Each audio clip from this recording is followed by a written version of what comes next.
Welcome back to another episode of Wellness with Mo. Hi, my name is Mo, and this week's episode, I have an amazing person.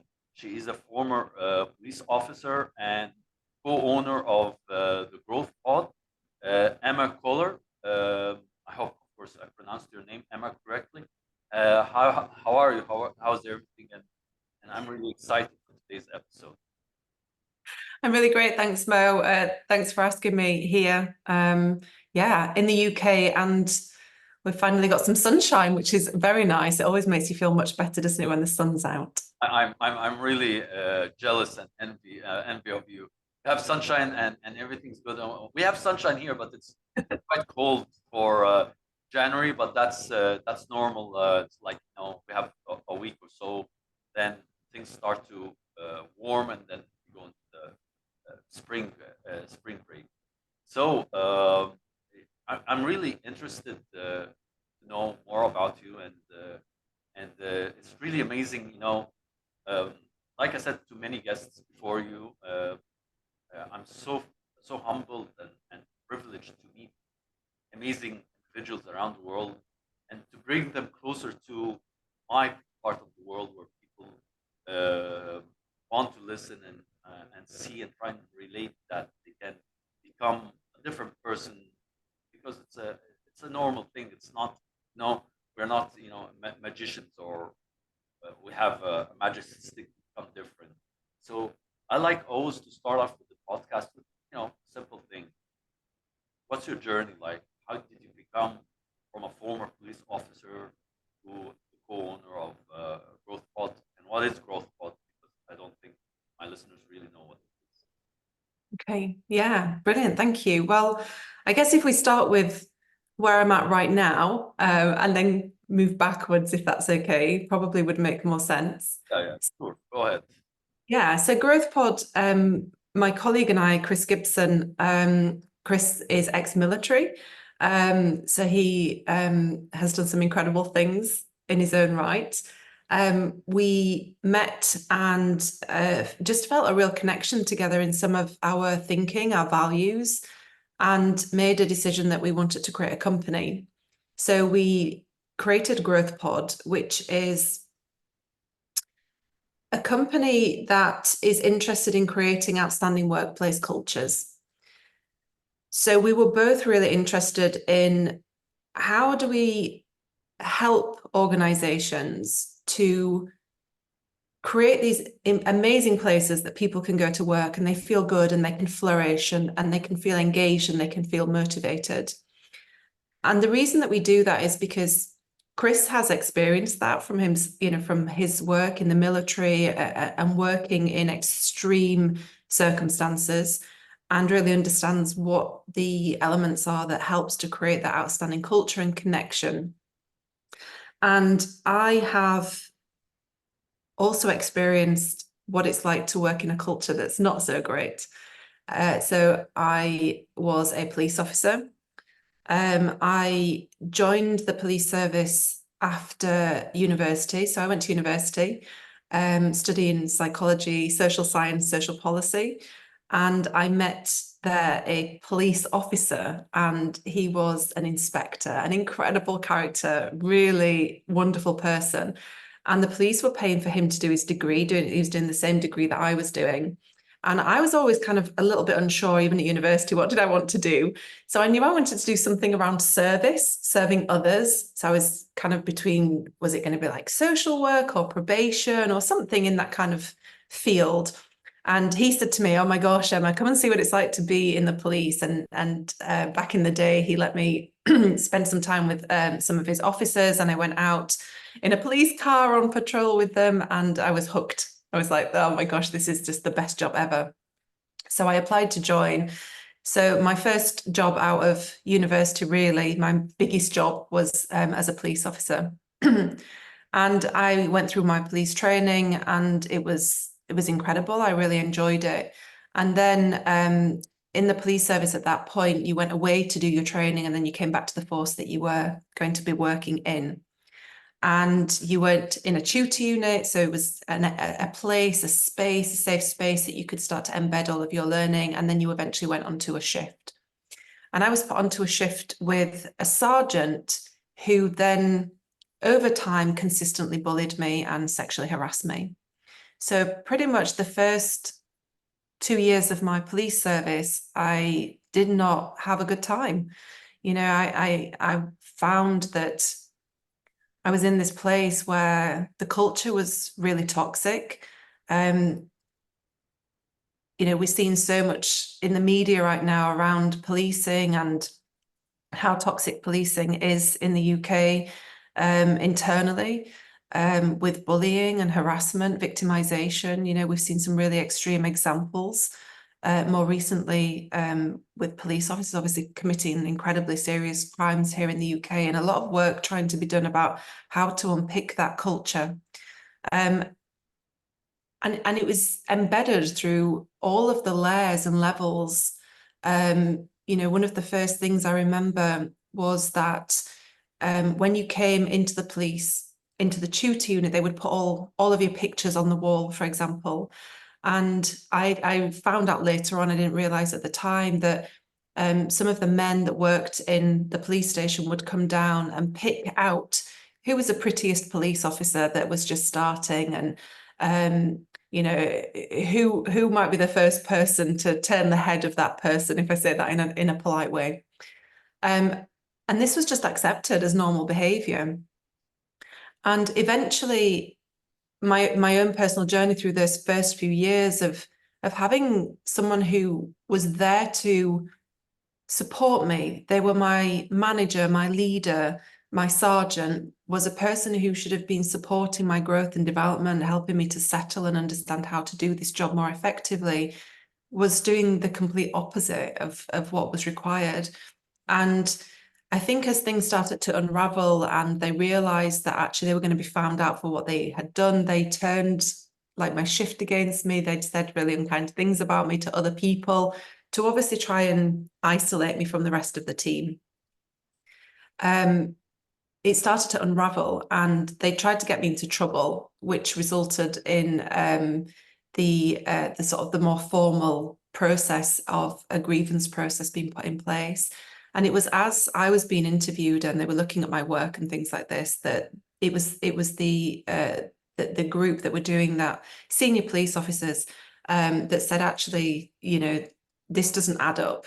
We've been told that you're not very good at your job. We've been told that your work's not in order, but actually we're looking at everything that you've got and it's all probably one of the best on the entire shift. And it was them actually that said, we think you're being bullied here. And it was so interesting, Mo, that I'd spent 2 years internalizing, almost being a victim of this toxic bullying behavior, thinking it was me, it was my fault, it was something that I was doing, for someone else to point out, actually, this is not you, it's them. And it was seen for that. And the sergeant that had been sexually harassing and bullying me was eventually disciplined. And the discipline looked like they got a note in their book and I got moved.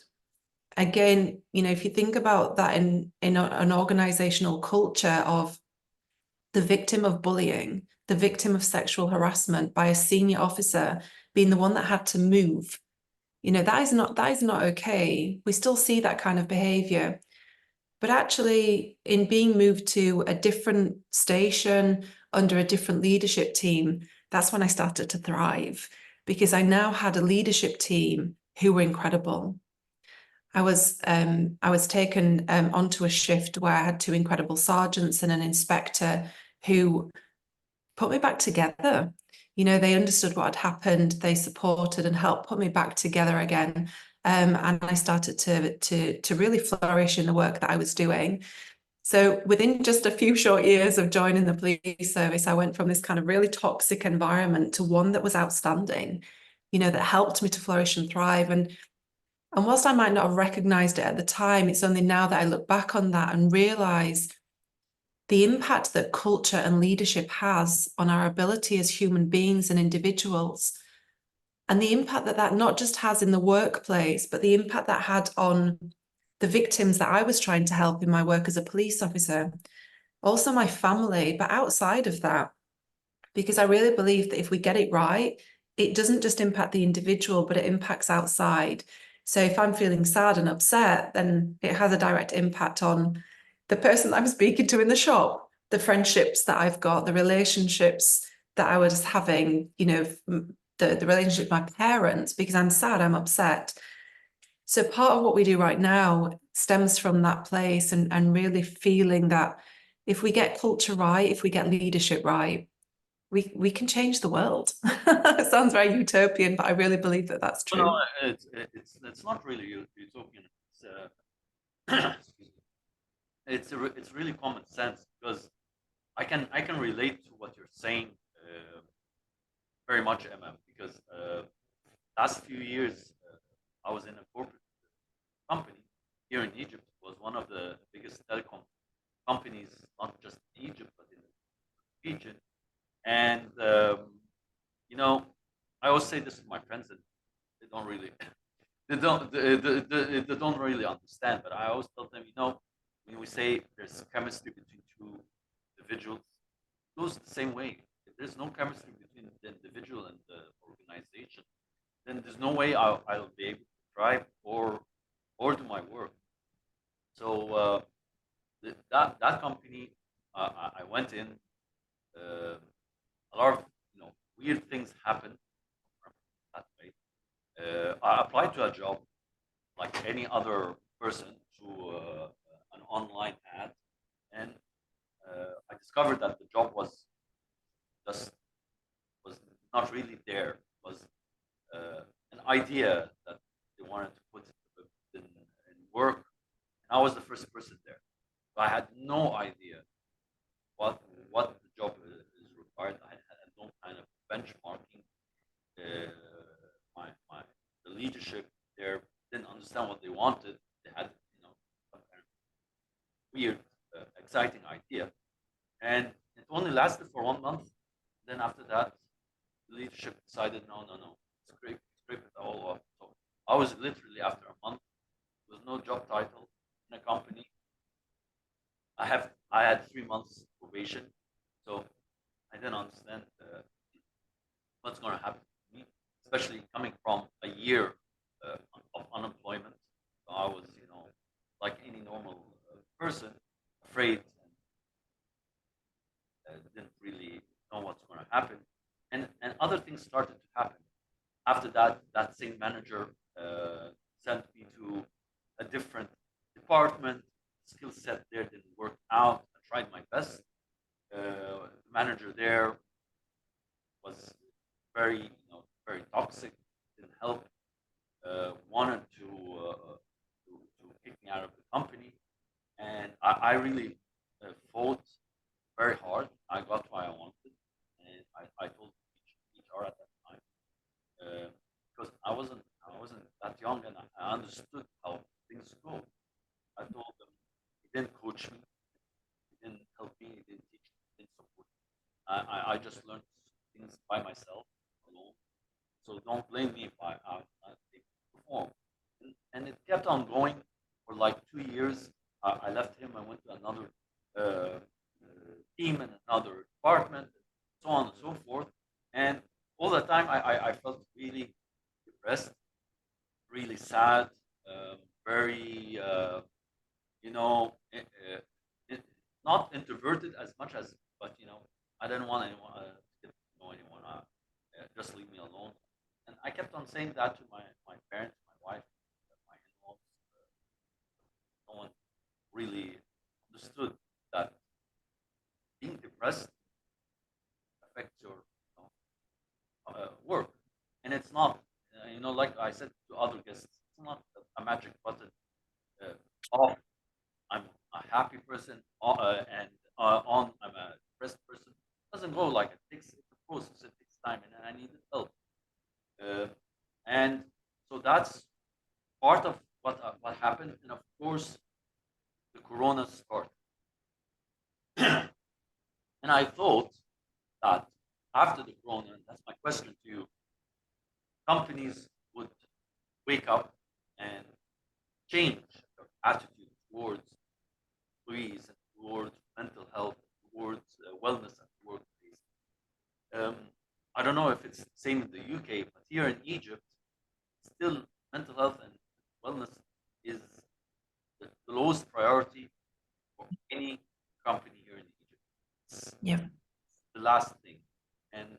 me and a lot of good coaches I know, we're trying to advocate, trying to make people aware that if your employees are unhappy, if they have mental issues, they're stressed, they're anxious, if they're on the verge of burning out, and your company is going down, my Mhm.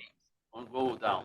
And even if you want to lay them off and get new people, the cost of training and getting those people up to speed and everything, it's a big cost for the company. It's not an easy thing, but still today, there are companies that say they have mental health and wellness initiatives, but it's all just a smoke screen for to get the employees there.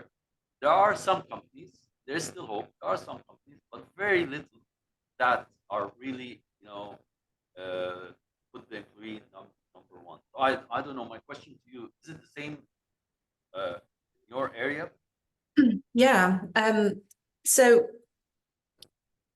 I think that many organizations now have woken up to the idea that we need to be of service to our people, that it's important that we look out for and look after our people. Things are really changing around mental health, around conversations, around well-being. I think some of the problems are that many organizations like the idea that they're a well-being company. One of our strap lines is people first. So what we try and help companies to understand is if you put your people first, they will take care of the outcomes. Most organizations go to outcomes. So they're looking at, whatever they're producing, their goods, their services, so that outward facing customer serving brand. We try and flip that and say, you have to look at your employee brand. So how are you branding for your employees? What is the employee journey, the employee experience? Because of course we know, and it's such simple science, that when we help people to flourish and thrive, they do their best work. I think a lot of people understand the concept of that. And so they talk about it in their organizations. I think that the problem that we still have is they don't know how. They don't know how to do it. So they like the idea, they know it's the right thing to do from a moral perspective, but they're still struggling with how. And COVID was a really interesting time because we all experience our own individual personal traumas. And those traumas have a direct impact on our ability to understand and experience the world around us. And for many of us, we live in this technology-based world where everything is very quick. We are distracting ourselves more and more from being able to lean into our emotions and our feelings. And the rise of Amazon, I think, is a really good example of that. So many people can, and even I've got a 14-year-old and sometimes he wants something and he'll say, just Amazon it. It's this kind of, there's a language around just Amazon it because I can have it instantly. And so I think that for many of us, we have a lot of trauma that we haven't dealt with. And because we distract ourselves, from all the kind of hedonic happiness stuff. So hedonic happiness being the things that we get joy and pleasure from, hedonistic, buying, drinking, gambling, whatever it might be. We're just consistently numbing. And I think that COVID was a collective trauma. So as a race of human beings, we've never been more connected through trauma because of COVID. But actually, when COVID hit and people started to work from home, work intensified for many people, there became a disconnect between work and home life. And I think that we still haven't found the boundaries around that. There's a blur, it's still very blurred. And so we're seeing people talking about well-being in organizations and trying to understand and manage it without recognizing that actually most of us in our workplaces are still haven't processed this collective trauma of COVID, that people are still have this intensification in relation to the work that they're doing from home. We live in this loneliness epidemic. Everyone's feeling really lonely. There's some research a few years ago that loneliness the effect on the body is the equivalent of smoking. I think it was like 15 cigarettes a day. I think it was Halton Luntad's work, and so actually, so many of us are in this space, and until we enable people the space to release and understand the trauma that they've experienced that's now impacting their work on a day-to-day basis, we're all just kind of rushing through.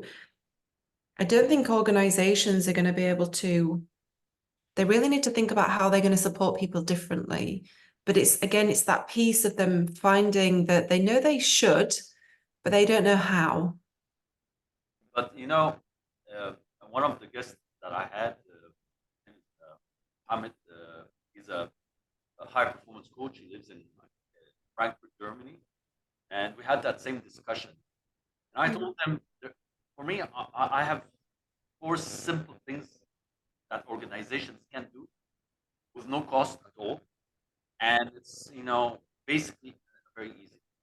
So the first one would be that let people not go on social media for like, I don't know, 30 minutes, 40 minutes.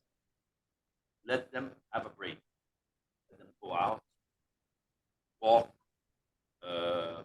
see the sun, see the birds, breathe in the fresh air. I'm not saying talking about meditation, just saying just be by yourself without anything in your pockets or a watch or whatever. Just be. This is one. The other thing is they can, and I've seen this in Egypt here. We have a company here who have designed meeting rooms, but a meditation room. So you can go and meditate. So go and meditate and stay there. That's the same. Third thing, and I think that's maybe better way to do it, is that management should have like I don't know, a monthly, a weekly, I don't know how it will go, of I would say vulnerable talk or the vulnerability of talking or whatever. I don't know, a circle, and it should be a circle of safe space where managers, employees, leaders sit together and be as vulnerable as possible, no judgment. And I think Simon Sinek, the writer, Infinite Games book, he said that if you create a safe space for employees, employees will be vulnerable, will share what they have, and they will, work their heart. You don't need employees to be loyal. You need employees to love what they do, and they will be loyal regardless of what they know what they're doing has impact. They have a good management. Problem is, I had so many managers, none of them have that concept of if I make a mistake, I'm only a human being. I can make a mistake, big, small. It's a mistake, but you have to teach me why I made the mistake, and you have to be at the back, have my back case is like blowback or there's an issue. That doesn't happen. The manager throws me in front of the fire. Yeah, it's him. He did the mistake. That's it. So Yeah. So it's the same thing. I'm guessing, like the story you told, your sergeant most probably, from what I hear, would have said, yeah, she's the one who did that, or yeah, she's the one who did that, didn't fill that report. Anything to put you in the line of fire so that you can take all the blame and all the. So this is what so these are very cost effective. Nothing. They don't require any kind of intervention from a company like yours or a coach or anything. It's just common sense. For me, it's common sense. Create an environment that has safety, and people will thrive and will work their whole heart. And today, I'm working with 2 lovely women in a coaching company, very small company. But the difference between them and a big company is that they have my back, and so I give all my heart and all, and I don't mind. I can work till at night, give all my heart and do the best I can for them. So that's the difference. This is not like a company with 1,000 employees. We're like 2 or 3 people in the company, so it's not big. So we know who makes the mistake. I mean, if there's a mistake, that's going to happen. It's only one of us who did it. But the idea is, I feel safe. I feel I belong. That's the main idea. Mm. So my question is, because I have people have difficulty to understand, and I heard one of your videos. What's the difference between stress, anxiousness, fear, and flow? I know they're big words, but I really want to know from you as an expert, what's the difference between all four? Okay, so stress, anxiousness, and flow, I think you said. And fear, And fear. yeah, because they all, I think they're all intertwined and interlinked in some kind of way. But even here in Egypt, the word stress with the word anxious, they're interchangeable. Yeah, absolutely. Who want to say I'm stressed, they say I'm anxious, but they don't understand there's a big difference in meaning, even in Arabic and in English, in both words. I think so one of the things that I'm really interested in and really support through the work that we do across businesses, through some of the teaching that we do around well-being, and the one-to-one work that I do with people as well, is that in order to be able to deal with anything that we're facing, the first thing that we have to do is be able to name what's happening in our body. So actually being able to create a name for something that we're feeling helps us to validate the feelings that we have. But as I've already mentioned, I think we live in this distraction society where so many people have lost connection with their entire being, their entire body. And if you go to a primary school, I don't know if it's the same way you are, but if you go to a primary school in the UK, I've got a 14-year-old now. But I remember when he was really very small and, first time going to school, they had these charts on the wall with like a happy and a sad and a kind of a neutral face. And what they were doing there is teaching the children to have language around emotion that enabled them to talk about it. So how do I feel today? And how is this feeling showing up in my body? And how is this feeling showing up in my behavior?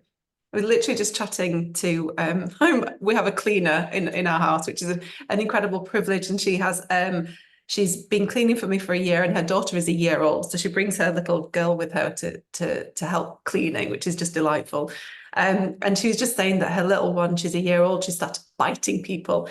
And I said, yeah, but it's that being able to release how you feel like in that moment. Of course, when you're one, biting someone is going to be a good way of doing that, because I don't have the vocabulary to be able to talk to someone about how I feel when I'm frustrated.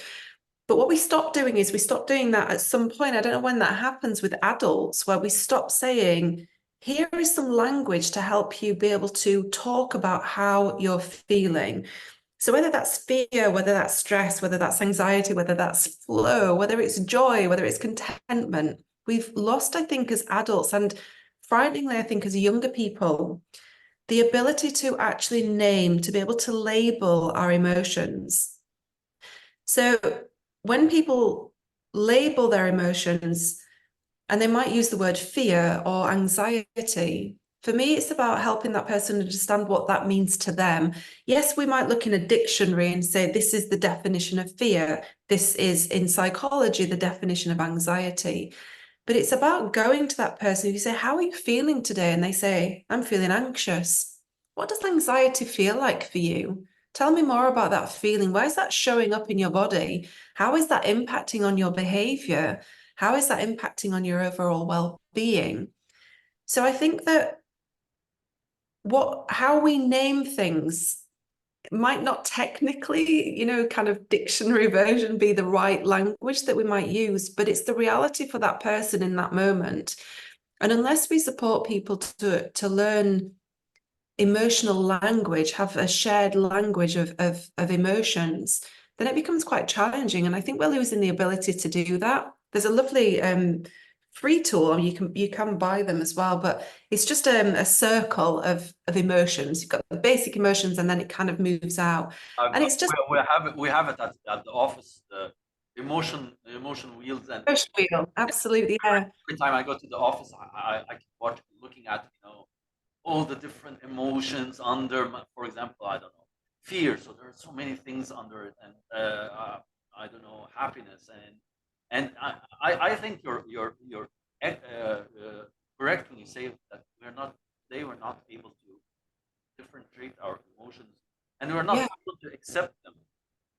My mentors, my Indian mentors, I'm a mindfulness coach, and I was certified through an Indian company, and we do a lot of meditation, and I love meditation, and I think meditation with my prayers as part of the whole package really makes me grounded, and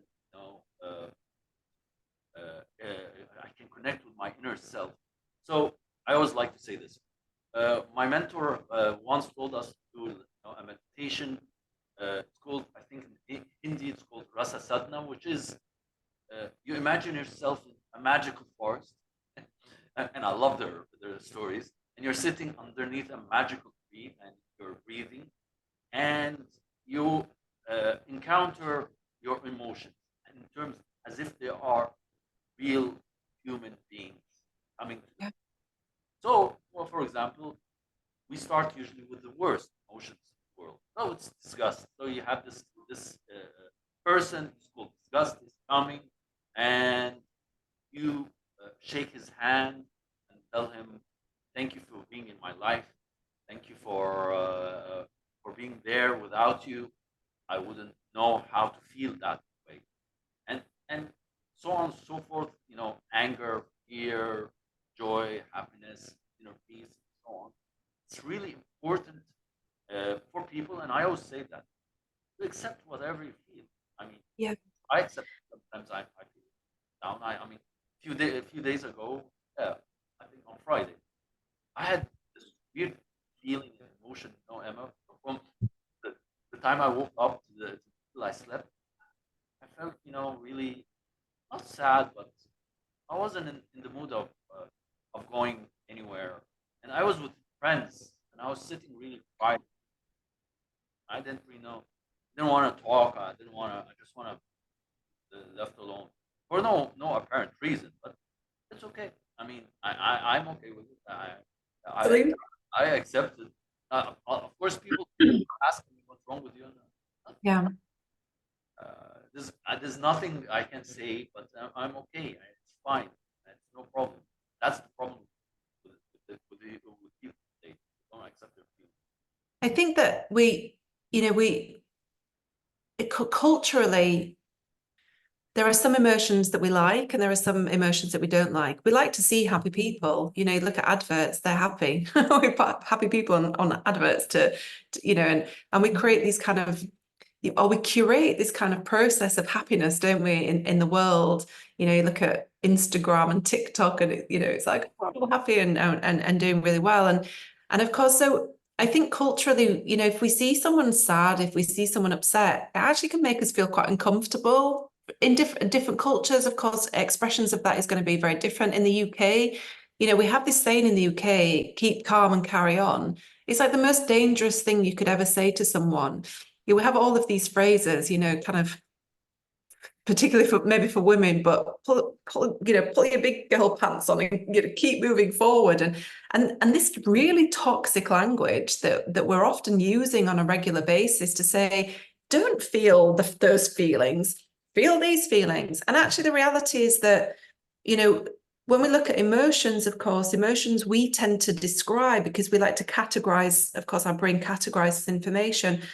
We categorize emotions as being good, bad, positive, negative.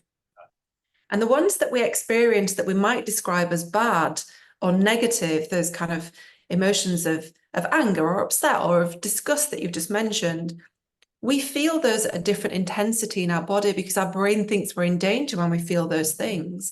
So it's like the volume level got turned up on those emotions, and they're much more uncomfortable than they are when we feel joy and happiness. So we have this tendency to label them as good and bad. But the reality is that every emotion that we have is a spectrum of human emotions. Every one of them is there to serve us. You know, if we can see every emotion, just as you described, as a friend within us, that's there just inside going, excuse me, you feel like this. This is how you feel in this moment. And it's not forever. You know, we experience emotions. We're not emotions. We experience them. And just like we experience the sun disappears, you know, and we experience the moon, we experience the wind, we experience, you know, the rain. They go away, they're not forever. And so what we want to do is support people to lean into feeling comfortable with being uncomfortable, being comfortable with being uncomfortable. And so it's about being able to just sit with those emotions and think, I feel that. I genuinely feel that right now. And holding space and validating and labeling your emotions on a regular basis throughout the day is a really powerful thing because it helps us to see that actually no one feels happy all the time, do they? No one ever feels happy all the time, you know, but obviously positive psychology is my thing. I'm a positive psychology geek. I love it. But I think many people have misunderstood what it means, you know, that we're striving to be happy. And actually, that's not attainable. You can't be happy all of the time.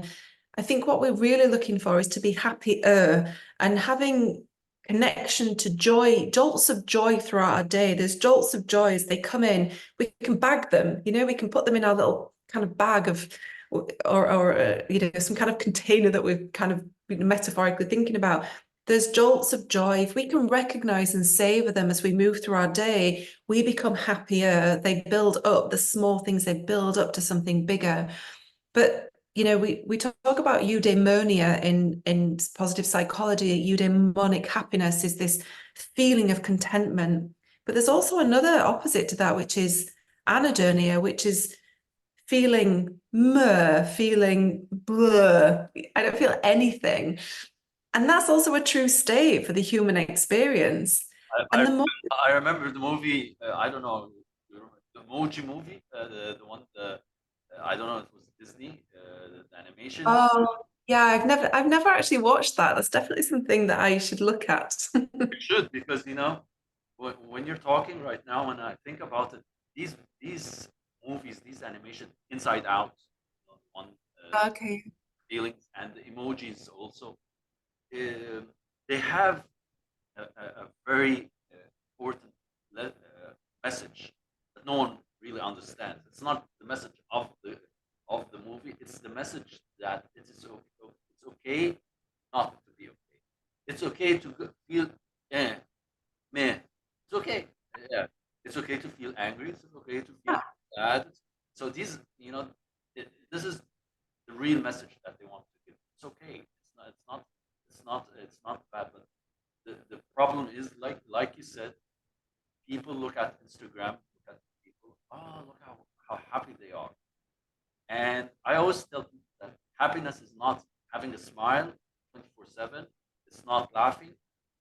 And we in Egypt, you know, we define happiness when we want to talk happiness orbits.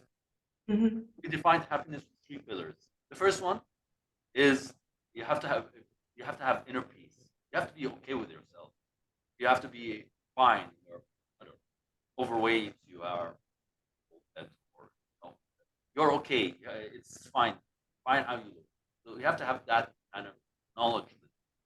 Second pillar is, you know, gratitude. You have to be grateful for what you have, and know that you have things that you take for granted, and you don't know how powerful they are. I mean, other people don't have it, so you have to be grateful. The third pillar is you have to always seek success every step of the way. You have to seek be more successful. You know, have a path towards your dreams. So people think that happiness is just being grateful. It's only one part of it. And yeah, Yeah. I'm grateful to be be alive, but I want to live my life in a nicer, lovelier way, healthier way. Maybe I want to live. I don't know. Maybe I want to live to 100 years. I don't know. I can't see the future, but that's the whole idea. Go ahead. I think um, I think that peace is an interesting word because people feel that they should be like at some kind of level. And again, we don't feel peaceful all of the time. It's about acceptance. Again, the language that we use around that space is really interesting as to what that might mean to someone.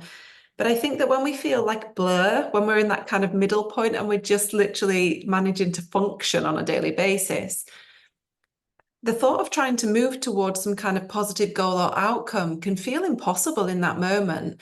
So that's why I think the jolts of joy of just having throughout the day being mindful about being grateful, like I just before we met this morning, Mo, I walked my dog. We walked down the river, and I could have walked down the river, and it could have just been a walk down the river. It's a task I need to do. I need to get the dog walked.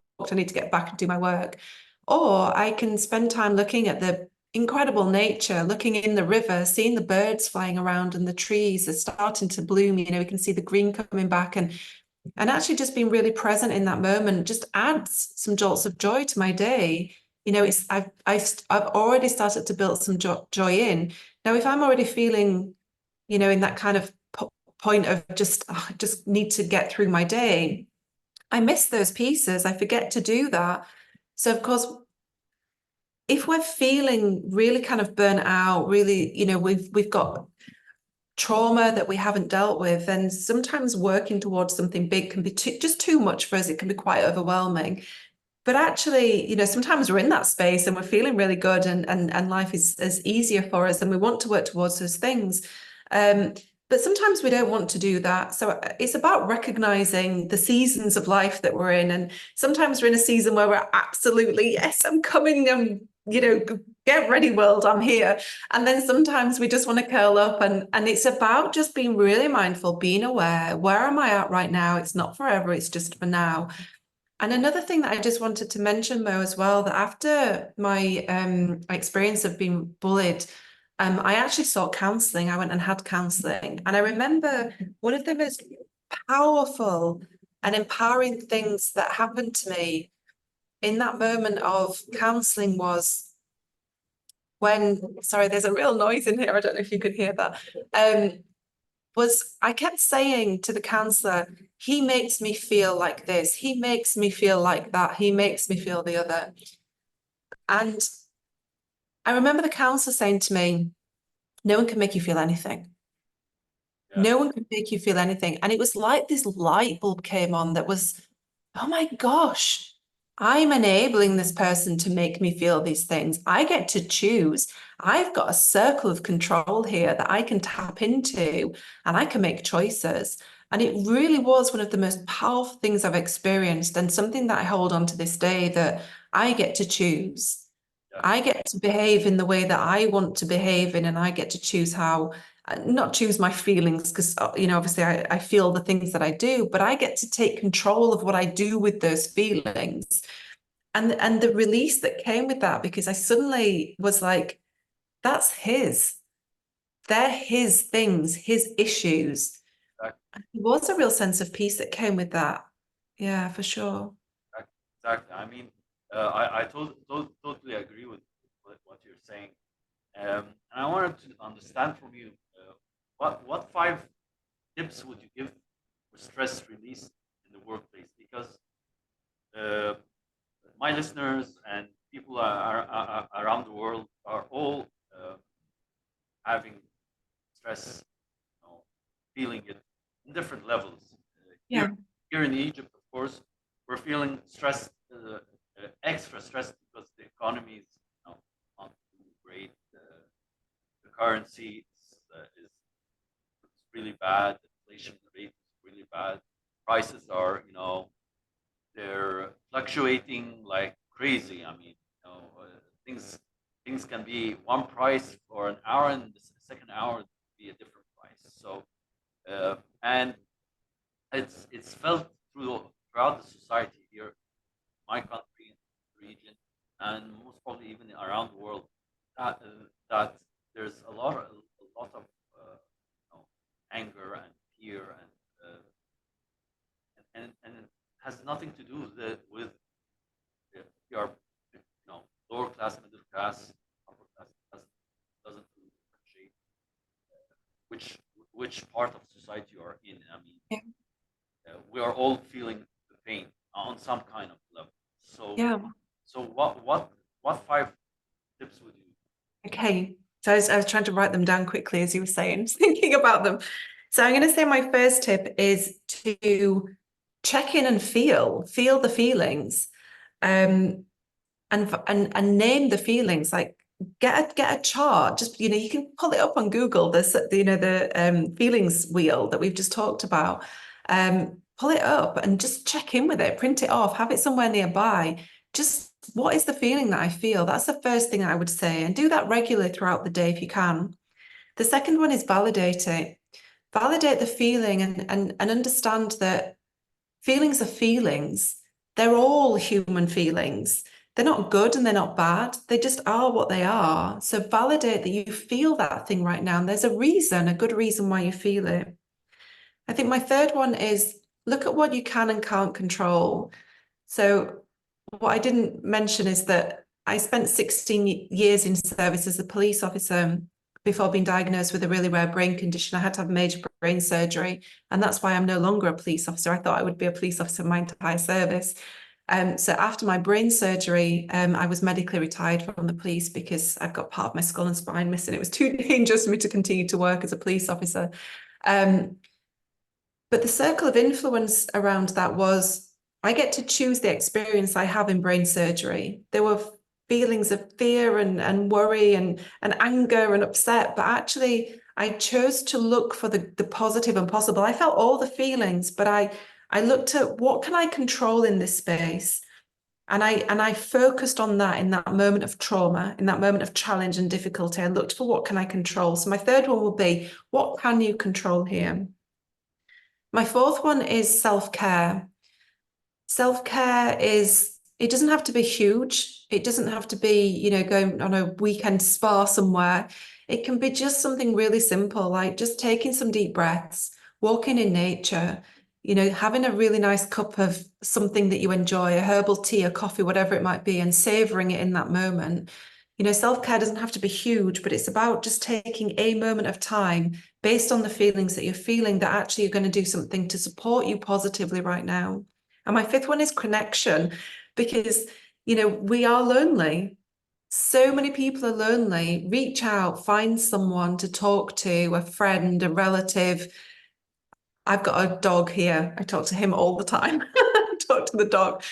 But there's feelings that we get from being with people, the oxytocin that's released in our brain, we can also get in nature. So if we can't connect to people, connect to nature. Even if it's just for a moment outside, take your shoes off, stand on the ground, touch a tree, hold a plant, whatever it might be. Those feelings can really have, it sounds really silly, but they do scientifically, they've been proven to have such a big difference.